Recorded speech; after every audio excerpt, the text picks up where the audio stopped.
আসসালামু আলাইকুম। আমি মোহাম্মদ শরীফ আদনান, বর্তমানে কর্মরত রয়েছি ডাউন সিনড্রোম সোসাইটি অফ বাংলাদেশে স্পিচ ল্যাঙ্গুয়েজ প্যাথোলজিস্ট হিসাবে।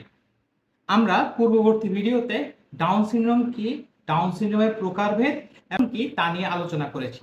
আজকে আমরা জানার চেষ্টা করব ডাউন সিনড্রোম বৈশিষ্ট্য সম্পন্ন শিশু ও ব্যক্তির শারীরিক, মানসিক এবং বুদ্ধিভিত্তিক কি কি লক্ষণ পরিলক্ষিত হয় তা নিয়ে।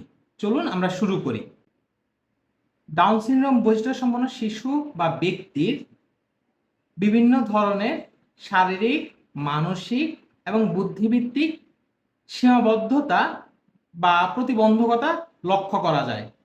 শারীরিক সীমাবদ্ধতা বা প্রতিবন্ধকতার মধ্যে রয়েছে তাদের মাংসপেশির শিথিলতা, দুই চোখের বাইরের কোণা বাঁকাভাবে উপরের দিকে উঠে থাকা, চ্যাপ্টা নাক, ছোট মুখমণ্ডল ও গলা, ছোট ও নিচু কান, জিভ বের হয়ে থাকা, হাতের তালুতে একটি মাত্র রেখা, জন্মগতভাবে হৃদরোগ, থাইরয়েড, অন্ত্রের অস্বাভাবিকতা, শ্রবণ ও দৃষ্টিশক্তির সমস্যা ইত্যাদি পরিলক্ষিত হয়। এগুলি হচ্ছে ডাউন সিনড্রোম বৈশিষ্ট্য সম্পন্ন শিশু বা ব্যক্তির শারীরিক লক্ষণ। এছাড়াও অন্যান্য লক্ষণের মধ্যে রয়েছে মানসিক বা আচরণগত সমস্যা এবং বুদ্ধিভিত্তিক সমস্যা।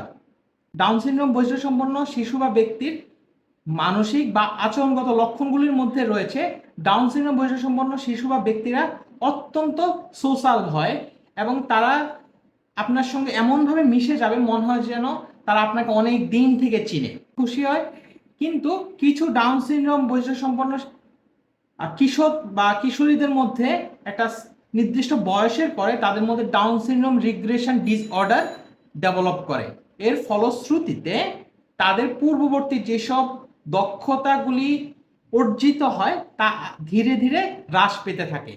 এটা নিয়ে আমরা পরবর্তীতে আরেকটি ভিডিও তৈরি করব। মানসিক বা আচরণগত লক্ষণগুলির মধ্যে রয়েছে তাদের মনোযোগের ঘাটতি, চঞ্চলতা, দ্রুত নতুন কিছু শিখতে না পারার প্রবণতা এবং ভুলে যাওয়ার প্রবণতা।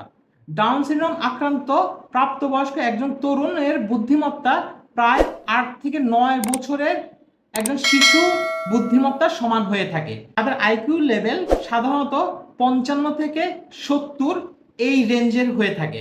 অন্যদিকে যেখানে সাধারণ মানুষের অ্যালজাইমার ডিজিজ বা ভুলে যাওয়ার প্রবণতা লক্ষ্য করা যায় 65 বছরের পরে, কিন্তু ডাউন সিনড্রোম বৈশিষ্ট্য সম্পন্ন ব্যক্তিদের ক্ষেত্রে সেটি লক্ষ্য করা যায় হচ্ছে 40 বছরের পরে, অর্থাৎ 40 বছরের পর থেকে তারা বিভিন্ন কিছু ভুলতে থাকে। ডাউন সিনড্রোম এবং কমিউনিকেশন ডিসঅর্ডার সম্পর্কিত অন্যান্য বিষয় জানতে চ্যানেলটি সাবস্ক্রাইব করুন এবং শেয়ার করুন এবং পাশে থাকা বেল আইকনে ক্লিক করুন। সবাই ভালো থাকবেন, সুস্থ থাকবেন। আসসালামু আলাইকুম।